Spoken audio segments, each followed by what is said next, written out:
محمد نبینا بنور هدی. السلام علیکم ورحمۃ اللہ وبرکاتہ. بسم اللہ الرحمن الرحیم. حضرت عائشہ رضی اللہ بیان کرتے ہیں کہ حضرت حارث بن حسام نے حضور صلی اللہ علیہ وسلم سے عرض کیا، یا رسول اللہ، آپ پر وحی کس طرح آتی تھی؟ حضور صلی اللہ علیہ وسلم نے فرمایا، کبھی تو وحی اس طرح آتی کہ گھنٹی کی طرح آواز پیدا ہوتی ہے، لیکن اس قسم کی وحی میرے اوپر نیت خیران ہوتی ہے. جب وہ حالت دور ہو جاتی ہے تو جو کچھ کھڑے ہوئے تعالیٰ کو فرماتے ہوئے ہیں کہ اس کو محفوظ کر لیتا ہوں. کبھی ایسا ہوتا ہے کہ خود تعالیٰ یعنی کہ اللہ تعالیٰ کی طرف سے فرشتہ بشخال انسان پہ اوپر نازل ہوتا ہے اور میں اس سے ہم کلمہ ہو کر اللہ تعالیٰ کے فرمان کو یاد کر لیتا ہوں. حضرت عائشہ رضی اللہ عنہ کہتے ہیں کہ میں نے حضور اکرم صلی اللہ علیہ وسلم کی سردی کی موسم نے نزول وحی کے وقت یہ حالت دیکھی ہے کہ بعد نزول وحی حضور اکرم صلی اللہ علیہ وسلم کے پیشانی مبارک پسینہ سے تر ہوا کرتی تھی. یعنی کہ سردی کے دنوں میں بھی وحی جب آتی تھی تو ہمارے نبی کے اوپر جو پسینہ آ جاتا، اتنی سردی میں بھی ان کو پسینہ دکھتا. یہ عائشہ رضی اللہ عنہ بیان کرتے ہیں. حضرت عائشہ رضی اللہ عنہ کا بیان یہ بھی ہے کہ حضور اکرم صلی اللہ علیہ وسلم پر سب سے پہلے وحی ابتداءت کے طرح سے ہوئی تھی کہ آپ کو خواب نظر آتا. سب کو جو کچھ حضور اکرم صلی اللہ علیہ وسلم کو نظر آتا وہ روزے روشن کی طرح صبح کو نمودار ہو جاتا. ماشاء اللہ، سبحان اللہ. اس کے بعد حضور اکرم صلی اللہ علیہ وسلم تنہائی پسند ہو گئے تھے اور گھر حرا میں یاقوسی اور تنہائی فرماتے، یعنی کہ ان کو اکیلا رہنے کو پسند آ گیا تھا. گھر میں حضور صلی اللہ علیہ وسلم طاعت یعنی مسلسل عبادت میں مشغول یعنی کہ بزی ہوتے رہتے. جن دنوں میں حضور اکرم صلی اللہ علیہ وسلم گھر حرا میں تشریف رکھتے، اتنے ایام کا کھانا اپنے ہمارے لے جاتے، یعنی کہ جو بھی کھانا ہوتا وہ ساتھ ہی لے جاتے. اس حالت میں ان حضرت رضی اللہ پر وحی نازل ہوئی اور جبرائیل علیہ السلام نے آ کر آپ صلی اللہ علیہ وسلم سے فرمائے کہ پیارے، آپ نے فرمائے میں پڑھا ہوں نہیں ہوں، یعنی کہ پڑھا ہوں نہیں ہوں، یعنی کہ پڑھیے. جبرائیل علیہ السلام بولے کہ یہ ترنت آپ کو ایک آیت آئی ہے اللہ کی طرف سے تو یہ پڑھیے. مجھے پڑھنا نہیں آتا تو حضور صلی اللہ علیہ وسلم بولے کہ مجھے پڑھنا نہیں آتا، پھر کسی طرح پڑھوں، پھر کیسے میں پڑھوں؟ حضور صلی اللہ علیہ وسلم فرماتے ہیں، یہ سن کر اس فرشتے نے مجھ کو اسی تحقیق یعنی کہ طریقے سے بھیجا کہ مجھ کو بہت تکلیف معلوم ہوئی اور کہا پڑھیے. میں نے پھر وہی کہا کہ مجھے کھانن ہو یعنی کہ مجھے پڑھنا نہیں آتا. اس فرشتے نے مجھ کو پھر پکڑ کر پوچھے، جسے مجھ کو بہت تکلیف ہوئی، یعنی کہ بہت تکلیف سے ان کو پوچھے محسوس ہوا اور کہنے لگے پڑھیے. میں نے پھر وہی الفاظ کہے. اس نے تیسری بار مجھ کو چمٹ کر کہا پڑھیے. تب آپ صلی اللہ علیہ وسلم یہ آیت پڑھے، اقرأ بسم ربک الذی خلق خلق الانسان من علق اقرأ ربک الاکرم الذی علم بالقلم. اس واقعے کے بعد آپ گھبرائے ہوئے، دل دھڑکتا تھا، زوروں سے دھڑکنے لگا. حضرت خدیجہ بن خویلد کے یہاں تشریف لائے. فرمائے مجھ کو جلدی سے چادر اڑا دو، جلدی سے چادر اڑا دو. گھر والوں نے آپ کو چادر اڑا دی. جب حضور صلی اللہ علیہ وسلم کی حالت استضار یعنی کہ جو حالت ان کی دکھ رہی جاتی تھی تو حضرت خدیجہ سے آپ نے اپنے تمام واقعہ بیان فرمائے کہ مجھ کو اپنی جان کا اندیشہ ہے. حضرت خدیجہ رضی اللہ عنہ نے عرض کیا، یا رسول اللہ، ہرگز نہیں، اللہ تعالیٰ آپ کو ذلیل اور رسوا نہ فرمائے گا، کیونکہ آپ کا حق کے حامی ہیں، صلہ رحمی کرنے والے ہیں، متحمل مزاج، مفصل اور نادر کے انعام کرنے والے ہیں، مہمانوں کی ضیافت مدافعت کرنے والے ہیں۔ اس کے بعد حضرت خدیجہ رضی اللہ عنہ نے آپ کو ورقہ ابن نوفل کے پاس لے کر آئے، ان سے تمام واقعہ بیان فرمائے۔ ورقہ ابن نوفل ابن اسد ابن نوفل حضرت خدیجہ رضی اللہ عنہ کے چاچا زاد بھائی تھے، یعنی کہ ان کے چاچا تھے، جاہلیت کے زمانے میں نصرانی ہو گئے تھے، عبرانی خط بخوبی لکھنے جانتے تھے، یعنی کہ ان کو لکھنا پڑھنا آتا تھا۔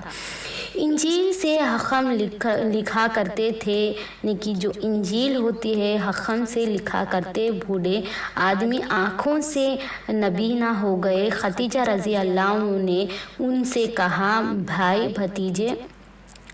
بھتیجے کا واقعہ سنو، یہ کیا بیان کرتے ہیں وغیرہ نہ کہو، وغیرہ نہیں کرنا چاہیے ہمیں، وغیرہ ایسے باتوں کو وغیرہ نہیں کرنا چاہیے۔ اور بھتیجے بیان کرو تم نے کیا دیکھا۔ حضور یعنی کہ جب بھتیجے کو پوچھے گئے کہ آپ کا بیان شروع کرو، آپ نے کیا، تب ہمارے حضور صلی اللہ علیہ وسلم نے تمام واقعہ بیان کے۔ ورقہ کہنے لگے کہ دیکھیے وہی جو فرشتے آئے تھے ان سے کیا ہوا تھا وہ سب بیان کرتے ہوئے فرماتے رہے، ہمارے نازل ہونے والا وحی ناموس جبریل علیہ السلام ہے جو موسیٰ علیہ السلام پر نازل ہوا کرتے تھے۔ کاش میں بھی اسی وقت زندہ موجود ہوتا کہ جب آپ صلی اللہ علیہ وسلم کو آپ کی قوم مکے سے نکل گئی۔ وغیرہ بن نوفل نے کہا، ہاں جو نبی یہ پیام ہے اور ایسے احکام لے کر آئیں، اسی کے ساتھ ضرور دشمنی کی گئی۔ اگر میں آپ کے زمانے میں نبوت تک زندہ رہا تو آپ کی انتہا مدد کروں گا۔ اس کے بعد ورقہ زندہ، یعنی کہ خدیجہ رضی اللہ عنہ کے چاچا ورقہ ان کا نام ہے، اور نہیں رہے بلکہ ان کو انتقال ہو گیا۔ حضور اکرم صلی اللہ علیہ وسلم پر بھی وحی نازل ہوئی، کچھ عرصے تک رکی رہی، یعنی کہ ان کو کچھ عرصے تک وحی آتی رہی اور ایسے ہی رکتی گئی۔ حضرت جابر رضی اللہ عنہ حضور صلی اللہ علیہ وسلم کی وحی کی روک جانے کی حدیث بیان کرتے ہوئے کہتے ہیں کہ حضور اکرم صلی اللہ علیہ وسلم ارشاد فرمائے کہ ایک روز میں چلا جا رہا تھا، یہاں کا یک مجھ کو آسمان کے طرف سے ایک آواز سنائی دی۔ میں نے نظر اٹھا کر آسمان کی طرف دیکھا تو کیا دیکھتا ہوں کہ وہی فرشتے جو میرے پاس گھر حرا میں آئے تھے، ایک کرسی پر بیٹھا ہوا ہے۔ مجھے اس سے خوف معلوم ہوا، دودہ ہوا، یعنی کہ گھبراہٹ ہوئی۔ گھر آئے، گھر والوں سے کہا کہ مجھ کو چادر اڑا دو۔ اس کے متعلق اللہ تعالیٰ نے یہ آیت نازل فرمائی، یا ایھا الذین متاثرخوا فأن وربک فکبر وسیع خافاتیہ ورجوزا فأجو۔ اس کے بعد سے مسلسل وحی نازل ہونا شروع ہوئی۔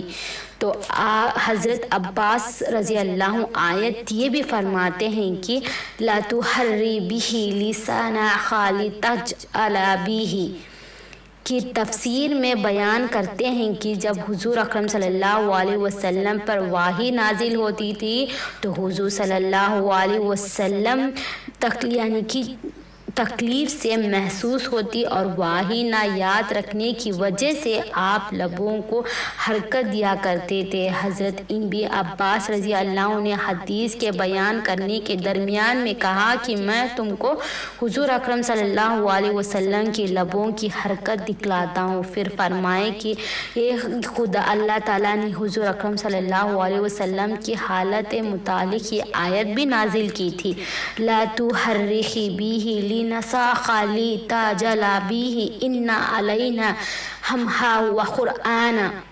ابن عباس رضی اللہ عنہ نے کہا کہ اس آیت کا مطلب یہ ہے کہ آپ کو خاموشی کے ساتھ سنتے رہے کیجیے۔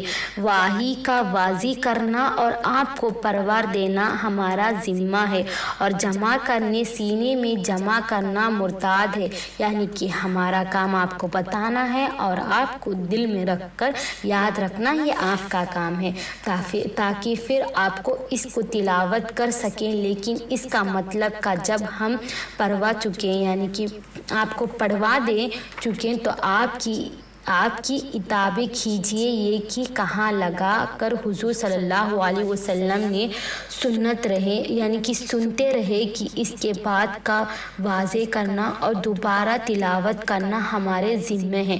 اس کے بعد سے جب آن حضرت رضی اللہ جو آپ کے پاس آئے کہ جبریل علیہ السلام وحی لے کر نازل ہوئے تو حضور صلی اللہ علیہ وسلم کہنے لگے کہ سنتے رہتے، کان لگا کر سنتے رہتے، کان لگا کر بہت غور سے سنتے رہتے، اور جبریل علیہ السلام کے چلے جانے کے بعد بالکل اسی طرح ادا فرما لیتے جس طرح حضرت جبریل علیہ السلام تلاوت فرما کر چلے جاتے۔ ماشاء اللہ، سبحان اللہ۔ حضرت ابن عباس رضی اللہ عنہ بیان کرتے ہیں کہ حضور اکرم صلی اللہ علیہ وسلم نیت ساخی تھے۔ رمضان کے مہینے میں جب حضرت جبریل علیہ السلام آپ کے سامنے قرآن مجید دہرانے کے واسطے تشریف لاتے تو اس زمانے میں حضور اکرم صلی اللہ علیہ وسلم کی شکوتیں آندھی سے بھی زیادہ تیز ہوتی، ماشاء اللہ، سکاوت کی آندھی سے بھی تیز ہوتی، یعنی کہ ان کی تلاوت اتنی زیادہ ہوتی، اتنی تیز ہوتی کہ جبریل علیہ السلام اللہ تو بے شک خوش ہی ہوں گے، جبریل علیہ السلام بھی شوق ہو کے یعنی کہ دیکھنے لگے۔ ماشاء اللہ، اس زمانے کی تلاوت، کاش ہم اس زمانے میں ہوتے، اگر اس زمانے میں ہم لوگ ہوتے تو کیا ہی کچھ ہم دیکھ سکتے۔ اللہ تعالیٰ ہمیں کہنے سننے سے زیادہ عمل کرنے کی توفیق عطا فرمائے۔ بے شک علم حاصل کرنا ہر ایک مسلمان مرد عورت پر فرض ہے۔